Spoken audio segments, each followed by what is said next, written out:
I always believed that trust was the cornerstone of any marriage.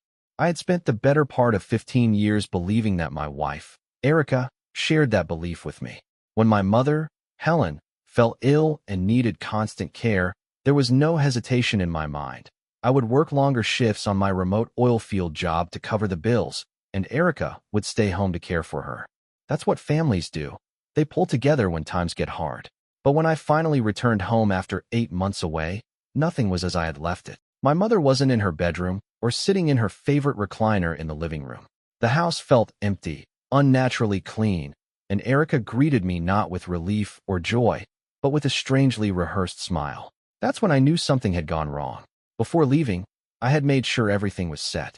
The mortgage was paid, utilities covered, a private nurse scheduled to help Erica with my mother while I worked. We had discussed this plan in detail.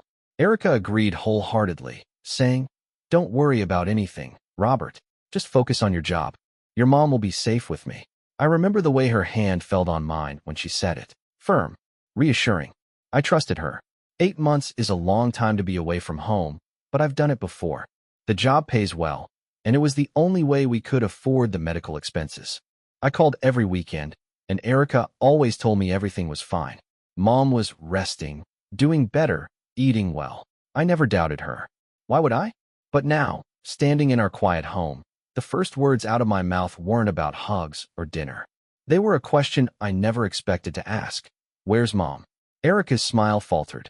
She tucked her blonde hair behind her ear and looked down for a moment before saying, "Oh, I thought I told you on the phone. I had to move her into a senior care home. It just got too hard." I stood there, suitcase still in hand, trying to process her words. "Too hard." I repeated.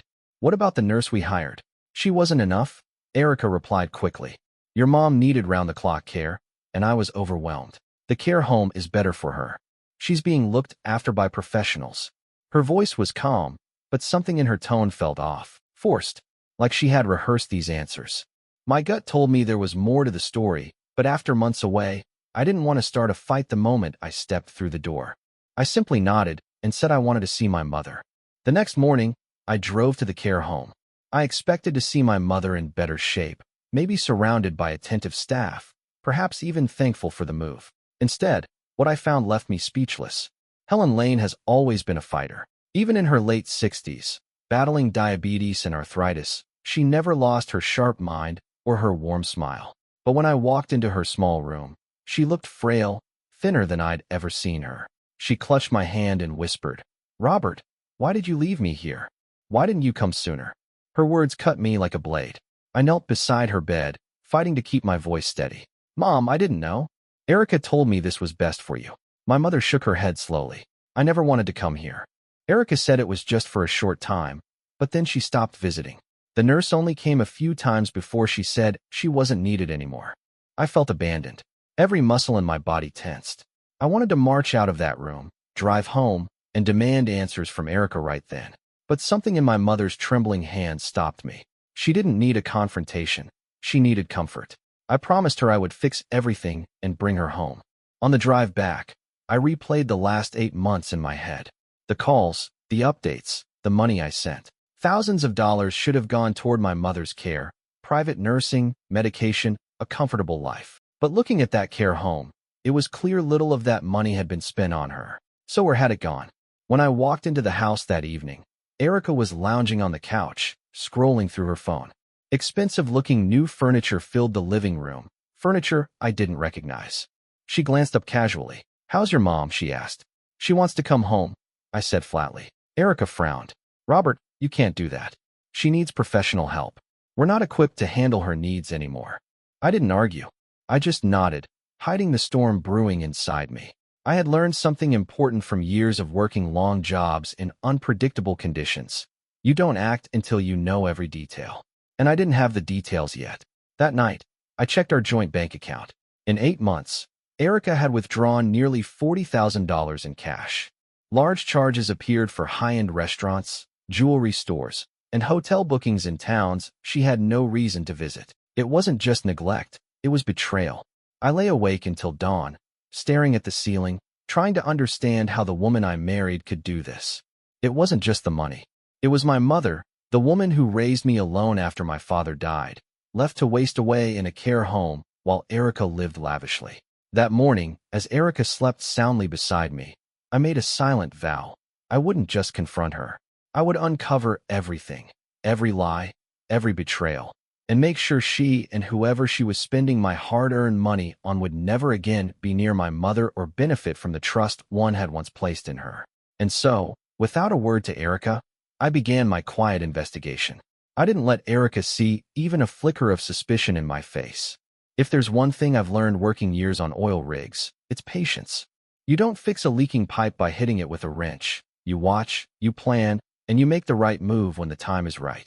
That's exactly what I intended to do with my wife. The morning after visiting my mother, I told Erica I had meetings with my foreman about extending my contract. She believed it easily. That gave me hours alone to start digging. I started small. I drove back to the care home and asked to see their payment records. The receptionist recognized me as Helen's son and handed me the invoices. I scanned them, and my blood ran cold. Only 2 months of fees had been paid. The rest of the time, my mother had been living there on credit. Erica had told me she'd been transferring money regularly for my mother's care. She lied. I thanked the staff and slipped a generous cash payment to the nurse who'd been looking after my mother. She whispered to me that Erica had only visited a handful of times and was often dressed like she was heading to a fancy party. One time, she arrived in a red sports car that wasn't ours. That detail stuck with me like a thorn.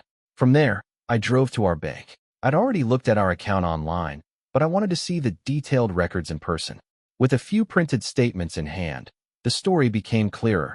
Erica had been draining our joint account regularly. She bought jewelry, clothing from luxury boutiques, expensive dinners, and then there were the hotel stays. 2 nights here, 3 nights there, all in the same nearby city where we had no family or friends. There was only one explanation. Erica wasn't just neglecting my mother. She was seeing someone else. On my way home, I called an old friend, Mark, who ran a small private investigation service. I'd helped him out years ago, pulling him out of a rough spot when he was starting his business, and he owed me a favor. I explained the situation without holding back. Mark agreed to put someone on Erica immediately. When I walked through the door that afternoon, Erica was at the kitchen table sipping wine, looking relaxed. She asked about my meetings, and I simply told her the boss wanted me back in 2 weeks for another rotation. She smiled, almost pleased that I'd be gone again soon. That smile told me everything. She wasn't afraid, wasn't guilty. She thought she'd gotten away with it. Over the next few days, I pretended everything was normal. I made dinners, mowed the lawn, even took Erica out to a local bar like old times. Meanwhile, Mark's investigator was feeding me information. Erica wasn't subtle. She was meeting the same man multiple times a week, driving around in his flashy car, eating at high-end restaurants. One photo nearly made me snap. Erica leaning across a restaurant table, holding hands with a man I recognized, Stephen Marks. Stephen wasn't a stranger. He'd been around our neighborhood for years, a smooth-talking, wannabe entrepreneur who always had a new scheme. He was the kind of guy who wore sunglasses indoors and thought every woman wanted him. I never imagined Erica would fall for someone like him. Yet here he was, living it up with my money while my mother rotted away in a care facility. My first instinct was to storm into that restaurant, grab Stephen by the collar, and drag him out. But that would have been too easy for them. They'd spin it as jealousy, maybe even try to paint me as unstable. No, I needed a better plan. I went to see my mother again the next morning. Sitting beside her bed, I explained what I'd learned, though I spared her the worst details. Helen's face hardened with a resolve I hadn't seen since I was a child. "She's not worth your anger," Mom said softly. "But don't let her near me again. Don't let her near you, either." That sealed it for me. This wasn't about saving a marriage anymore. It was about protecting my mother and making sure Erica and Stephen could never exploit us again. Over the next week, I quietly moved money out of our joint account into one solely under my name. I left just enough for Erica to think nothing had changed. I also contacted a lawyer, explaining that I needed to secure power of attorney for my mother's finances and medical decisions. The lawyer, an old family acquaintance, understood the urgency and rushed the paperwork. Meanwhile, Mark's investigator uncovered even more. Stephen had been encouraging Erica to push me to sell our house and start fresh. Worse yet, they were discussing marriage, my wife talking about marrying another man while still wearing my ring. One evening, While Erica was out with friends, I drove to Stephen's apartment complex and waited in my truck. When Erica arrived, laughing as Stephen opened her car door, something inside me went cold. It wasn't fiery anger. It was a quiet, steady certainty. These two thought they were building a future off my labor and my mother's suffering. I took photos. Plenty of them. I recorded videos from a safe distance. Mark's team gave me bank traces showing Stephen had received several wire transfers from Erica, money she had stolen from me. Piece by piece, I built a case. Erica still had no idea. At home, she acted like the devoted wife, asking about my next work trip, cooking dinners, even suggesting we take a vacation soon. Every word out of her mouth felt like poison, but I kept my cool. I wasn't just going to leave her. I was going to make sure she and Stephen never touched another cent of mine or had any legal right to come near my mother again. The turning point came when Erica casually mentioned selling some of my father's old tools in the garage. She claimed they were taking up space. That garage was sacred. Those tools were the last connection I had to my late father. It was in that moment I knew I couldn't delay much longer. I called Mark and told him it was time to set the trap. We'd let Erica think I was leaving for my next work rotation, but instead, I'd stay hidden, watching, waiting for her to make her boldest move yet. Once she did, I'd have everything I needed to finish this. As I packed a fake suitcase and kissed Erica goodbye that Friday morning, she smiled and wished me luck, completely unaware that her days of deception were numbered. I drove away from the house that Friday morning with Erica waving from the porch, that same sweet, practiced smile plastered on her face. I kept driving until I was certain she couldn't see me, then circled back on a side road and parked my truck in Mark's garage 2 streets over. From there, I walked to a small rental apartment I'd secured a few days earlier under a friend's name. It was close enough to observe everything, but far enough to keep Erica from suspecting a thing. The plan was simple: make Erica believe I was gone for 2 weeks, just like every other work rotation. With her guard down, she and Stephen would reveal their next move. If they planned to sell the house, access more of our money, or push my mother further into debt, I'd catch it all. That first night, Mark installed a small camera in our living room and another near the garage. Both were motion activated and sent live feeds to my phone. I also had a tracker on Erica's car, courtesy of Mark's investigator. I felt like a stranger in my own life, watching my wife like a criminal. But that's exactly what she had become. Within 24 hours, Erica's mask began to slip. That Saturday morning, she didn't bother making up excuses. She left the house at 10 a.m., drove directly to Stephen's apartment, and didn't return until nearly midnight. The next day was the same. Photos came in from Mark's team. Erica and Stephen at a jewelry store, looking at rings. On Monday, things escalated. Erica went to our bank and withdrew another $5,000. I watched the transaction alert pop up on my phone and clenched my fists. That money was supposed to cover my mother's medication this month. Instead, it was going into Stephen's pocket. I called my lawyer, explaining everything. He advised me to stay calm and continue gathering proof. He also suggested we begin divorce proceedings quietly, filing under abandonment of marital duties and financial misconduct. The evidence I already had would heavily favor me in court, but he wanted the full picture. That evening, Erica called me on video chat. She smiled sweetly, saying she missed me and couldn't wait for me to come home. Behind her, in the reflection of a mirror, I saw a champagne bottle on the counter, something we rarely drank unless celebrating. She wasn't celebrating me. I kept my voice steady. I miss you too. Just a few more days here, then I'll be home. She nodded, blowing me a kiss, completely unaware that I was less than a mile away watching her every move. 2 days later, Mark's investigator caught the moment I'd been waiting for. Erica and Stephen met with a real estate agent. They were discussing listing our house for sale, claiming I had already signed off on it. Erica even presented a forged document with my signature. When Mark showed me the video, my stomach turned. This wasn't just betrayal, it was premeditated fraud. But what nearly broke me was what came next. After the meeting, Stephen casually asked Erica if she'd visited my mother lately. Erica laughed and said, "Why bother? She'll be gone soon enough, and then Robert will have nothing tying him down." Hearing those words felt like a punch to the chest. My own wife, the woman I had trusted to care for my mother, spoke about her life as if it were an inconvenience. That was the moment all doubt vanished. I wouldn't just leave Erica. I'd make sure she never had the chance to hurt anyone in my family again. Mark and I finalized the plan that night. We'd let Erica and Stephen go through with their scheme just enough to make it undeniable in court. The forged sale document, the money transfers, the affair photos. All of it would crush any defense they had. The next day, Erica began moving boxes into Stephen's car while I watched from the camera feed. Clothes, kitchen items, even some of my late father's belongings. She was packing them all. Stephen swaggered around the driveway, looking like a man who thought he'd won. I had enough evidence already, but I wanted their final act of arrogance on record. That weekend, they planned a dinner party with Stephen's friends to celebrate their new life. I knew from a tapped message on Erica's phone that they planned to announce the house was sold, and they'd be moving in together soon. I stayed hidden, waiting, documenting every moment. Meanwhile, I made quiet moves of my own. My lawyer secured an emergency injunction preventing the sale of the house. I closed our joint accounts entirely, freezing access to any funds Erica hadn't already stolen.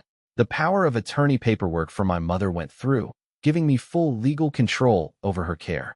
By Sunday night, Erica and Stephen had no idea they were already cornered. That Monday morning, Erica drove to the care home, her first visit in months. I followed at a distance.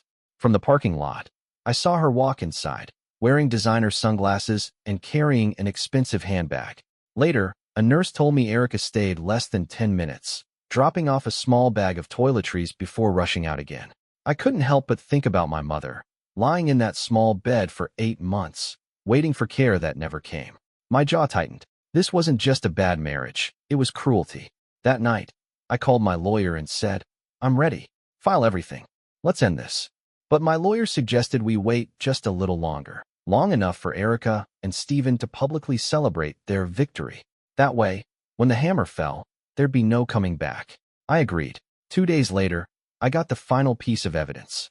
Mark's investigator captured video of Erica and Stephen in a hotel lobby, kissing, while Erica handed over a folder with documents. From the conversation, it was clear she was giving him access to my financial records, trying to transfer what little remained into a separate account. It was perfect.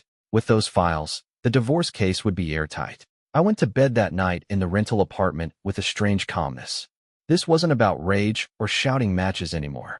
It was about precision, about protecting my mother and making sure the people who betrayed us paid for every ounce of pain they caused. Soon, very soon, Erica and Stephen would learn exactly what it felt like to be stripped of everything they thought they'd stolen. The morning the papers were filed, I sat in my truck outside the courthouse, watching people come and go. My lawyer, Charles, a man I trusted like family, walked out holding a thick folder. He slid into the passenger seat and handed it to me. Inside were divorce papers, emergency orders for asset protection, and a restraining order request to keep Erica and Stephen away from my mother. "It's all here," Charles said. "Once the judge signs off, Erica won't see a penny she hasn't already stolen. And with the fraud evidence, she won't contest it." I nodded slowly. "Good.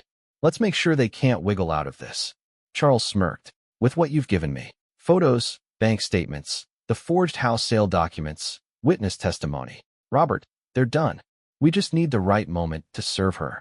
That right moment was already planned. Erica and Stephen had invited friends to Stephen's apartment for a Saturday evening celebration dinner. Mark's investigator confirmed they were telling people they'd sold the house and were moving in together soon. I decided that would be the perfect stage for their downfall. The rest of the week, I moved quietly. I transferred the house title fully into my name alone, something I hadn't done years ago because I thought marriage meant shared trust. I also finalized the financial guardianship for my mother, cutting off any chance Erica could touch her accounts. By Friday, every safety net was in place. Saturday night arrived. I parked a few buildings away from Stephen's apartment, watching as guests arrived with wine bottles and gifts. Erica came out onto the balcony at one point, wearing a dress I'd never seen before, laughing like she hadn't a care in the world. Stephen wrapped his arm around her waist, both of them glowing with stolen confidence. Mark's investigator slipped inside the building ahead of time, dressed as catering staff, carrying a small camera. We'd capture every toast, every lie they told, as they bragged about a future built on betrayal. From my phone, I watched the live feed. Inside, Stephen clinked his glass and said, "To Erica and me, finally free, finally starting fresh." Guests applauded. Erica added, "We've been through so much to get here, but it's worth it." The house is practically sold, the money's in place, and soon we'll be living the life we deserve. Those words were exactly what I needed. Charles had arranged for a process server to wait outside the apartment complex. At 9 p.m., while laughter and music echoed from inside, the server knocked on the door. Erica answered, a glass of champagne in hand. The moment she saw the legal envelope, her face paled. The server said loudly enough for everyone inside to hear, Mrs. Lane, you've been served. Divorce papers, restraining order, and notice of financial fraud investigation. The room fell silent. Stephen stepped forward, trying to sound confident, but the server handed him his own envelope. Mr. Marks, you've also been served. Cease and desist for property interference and upcoming fraud deposition. From my car, I could see Erica on the balcony moments later, clutching the papers, screaming at Stephen. Guests slipped out awkwardly. Through the live feed, I watched as Stephen tried to calm her, only to read his own papers and realize he was facing legal trouble too. The celebration dinner turned into a shouting match. I didn't feel joy, not yet. This wasn't about revenge for me. It was about justice and protection. I thought of my mother in that care home, frail and abandoned, and that steadied my resolve. The next morning, Erica tried to call me. I ignored it. She sent frantic messages. We need to talk. It's not what you think. We can fix this. I stayed silent. Charles advised me not to engage directly, and I trusted him completely. 2 days later, we met in court for the emergency hearing. Erica showed up looking like a ghost of herself, makeup barely hiding her sleepless nights. Stephen wasn't allowed inside. His legal trouble was handled separately. When Erica saw me sitting calmly beside Charles, she almost broke down. The judge reviewed the evidence. Bank withdrawals and transfers to Stephen. Neglect of Helen Lane's care, supported by testimony from the care home. Fraudulent attempts to sell the marital home without my consent. Proof of ongoing infidelity. The judge didn't take long. He granted me sole ownership of the house, full financial control, and an immediate divorce ruling due to Erica's abandonment of marital duties and fraud. The restraining order to keep both Erica and Stephen away from my mother was approved. When the gavel struck, Erica turned to me, whispering harshly, "You ruined me." I met her eyes and said quietly, "No, Erica. You did that yourself." After court, Charles and I went straight to the care home. I carried my mother's bags out myself, promising her that she'd never spend another day there because of someone else's betrayal. Helen squeezed my hand and said, "You did the right thing, Robert. That woman doesn't deserve you." As we drove home, I passed the apartment where Erica and Stephen had held their party. The windows were dark now. Word had spread quickly. Stephen's other shady deals were unraveling, and his investors were pulling out. Erica had no money, no house, no allies. I had no intention of speaking to her again. My only focus now was my mother's comfort and rebuilding a life free of deceit. But fate wasn't finished yet. A week later, Mark called me with unexpected news. Erica had tried to access my accounts again through a third party. This time, it wasn't just a civil issue, it was criminal, and I was ready to make sure she faced every consequence of her choices. When Mark called and told me Erica had tried to access my accounts through a third party, I felt nothing but cold certainty. I was past anger. This was about ensuring she never again had the chance to exploit me or my mother. Mark explained that she'd hired someone to impersonate me at the bank, attempting to lift the freezes Charles had put in place. What Erica didn't know was that the bank's fraud department was already on high alert. They had flagged the attempt instantly and contacted my lawyer. Charles moved quickly, filing a criminal complaint for identity fraud and attempted theft. This time, the police were involved. Within 48 hours, detectives interviewed bank staff and traced the impersonator directly back to Erica. It was the final nail in her coffin. I didn't stop there. Mark's investigators dug into Stephen's background even further. They uncovered a web of failed business ventures and unpaid debts. Worse yet, Stephen had been involved in a real estate scam years ago and was already on probation for fraud. With Erica's forged documents about selling my house and the money she wired to Stephen, law enforcement now had grounds to open a joint investigation into both of them. The day the police arrived at Stephen's apartment to serve a search warrant, Erica happened to be there.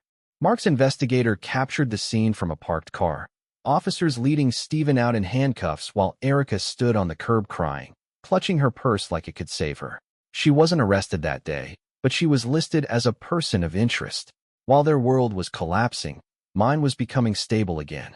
I moved my mother back into the house, setting up a proper home care system with vetted professionals I trusted. For the first time in almost a year, she was comfortable. We spent quiet evenings on the porch, just talking. She'd say things like, "I wish your father could see you now. How strong you've been." Those moments reminded me exactly why I fought so hard. But the fight wasn't over yet. Erica's lawyer, someone I'd never heard of before, sent a desperate message to Charles asking to negotiate. They wanted me to drop the criminal complaint in exchange for Erica signing over any remaining joint assets and promising to leave town. Charles brought it to me, but I shook my head. No deals. She made her choices. She'll face every consequence. 2 weeks later, Erica was officially charged with conspiracy to commit fraud and identity theft. Stephen faced additional charges for violating probation and fraudulently attempting to sell property. Their grand new life had turned into a legal nightmare. One afternoon, as I was in the yard fixing the fence, a car pulled up. It was Erica. Against court orders, she had come to the house. I walked to the gate, stopping her before she could step onto the property. She looked nothing like the woman I had once loved. Makeup smudged, hair unkempt, her once confident posture reduced to a slouch. "Robert, please," she started, voice trembling. "I made mistakes. I thought you'd be gone forever, working out there. I thought we didn't have a future anymore." I stared at her through the gate, remembering the woman who laughed with Stephen while my mother begged for company in that care home. "You didn't just make mistakes, Erica. You abandoned my mother. You stole from me. And you planned a future with another man while still wearing my ring. I'll never let you hurt us again." Tears welled in her eyes. "We can fix this. I don't want to lose everything." "You already did," I said, turning back toward the house. "Now leave before I call the police for violating the restraining order." She hesitated for a moment, then got back into her car and drove away. That was the last time I saw her face to face. From that point, the legal process moved fast. Erica pled guilty to avoid jail time, but received probation, heavy fines, and a permanent mark on her record that would follow her everywhere. Stephen wasn't as fortunate. He was sentenced to 2 years in state prison. I attended none of the hearings. I didn't need to see them dragged through court. Justice wasn't about watching them suffer. It was about ensuring they could never again touch what mattered most to me: my mother, my home, my peace. Months passed.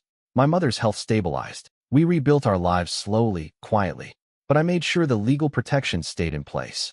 Erica could never claim spousal benefits or property rights again. Stephen's conviction barred him from doing business in our state. A permanent restraining order kept both of them away from us. Sometimes, neighbors would mention seeing Erica at a rundown apartment complex nearby, working low-wage jobs to pay off her fines. I felt nothing. That wasn't my burden to carry anymore. One evening, sitting with my mother as the sun dipped below the horizon, she asked me, "Do you ever regret it? Staying so calm instead of fighting back in anger?" I thought about it. The old me, the one who trusted too easily, might have exploded in rage. But the man sitting there now had learned something valuable. Anger burns fast and leaves you empty, but quiet, deliberate action leaves lasting results. "No," I finally said. "I don't regret it, because now they can't touch us again. And that's all I ever wanted." Mom smiled faintly and squeezed my hand. "Then you did right, son." 6 months had passed since the court's final ruling, and life in the Lane house had found a quiet rhythm again. The chaos Erica and Stephen left behind was nothing but a distant echo now. I had repainted the living room, replaced the furniture Erica bought with my stolen money, and rebuilt my father's old workshop in the garage. My mother, Helen, spent most mornings in the garden, her health steadily improving with proper care and the peace she hadn't felt in years. Word spread through town about what had happened. At first, whispers followed me when I went to the store or the hardware shop. Some people pitied me, others expressed anger at Erica's betrayal. But over time, the whispers changed. People began stopping me in the parking lot to shake my hand, saying, "You did the right thing," or "Glad you got your mother home." Even old friends I hadn't seen in years reached out to say they admired how I'd handled everything. Erica's life, however, took a different turn. She moved into a small, rundown apartment across town after selling her jewelry to pay court fines. Nobody wanted to hire her once her fraud case became public. The image she once clung to, glamorous, deserving of luxury, crumbled completely. I heard from Mark that she tried to reconcile with Stephen after his release from prison, but he refused to see her, blaming her for his downfall. Alone and disgraced, Erica became a cautionary tale people muttered about in diners and at gas stations. I never gloated. That wasn't what this was about. I simply closed the book on that chapter of my life and locked it away. One cool autumn afternoon, I sat with my mother on the porch, watching leaves drift from the oak tree my father planted decades ago. She handed me a cup of tea and said softly, "You know, Robert, I spent months in that care home thinking I'd never come home again. I thought maybe you had forgotten me." I shook my head, my throat tightening. "I could never forget you, Mom. I just didn't know what was happening. I trusted the wrong person." Helen reached over and patted my hand. "You fixed it. That's what matters.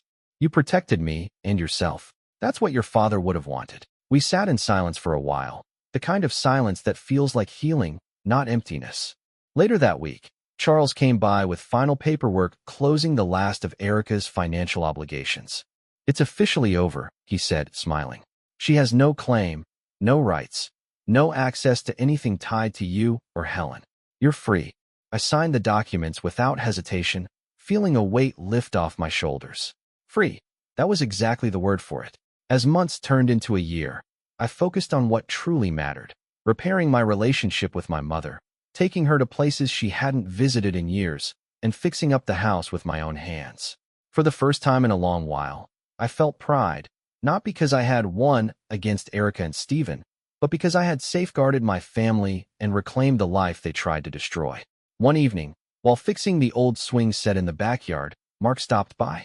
He leaned against the fence and said, "You know, a lot of guys would have lost their heads when they found out what Erica did. But you played it smart. You didn't just walk away. You made sure they couldn't hurt you again." I tightened a bolt on the swing and nodded. "I learned something out there, Mark. On the rigs, when there's a fire, you don't run screaming. You isolate it, starve it of fuel, and watch it die out. That's what I did with Erica and Stephen. I didn't fight fire with fire. I just made sure it burned itself out." Mark grinned. "Well, it worked. They're finished. And you're whole again." That night, as the sun dipped below the horizon and my mother called me in for dinner, I finally felt peace settle deep inside me. Not the kind of peace that comes from forgetting the past, but the kind that comes from surviving it, facing it head-on, and ensuring justice was served. Erica and Stephen's names faded from conversations, their story becoming a warning rather than a wound. Meanwhile, our home stood stronger than ever, a place of safety, family, and quiet resilience. Looking out over the yard, I realized something profound. Betrayal had once shattered everything I believed in, but it also revealed the strength I never knew I had. And that strength had built a life no one could ever take from me again.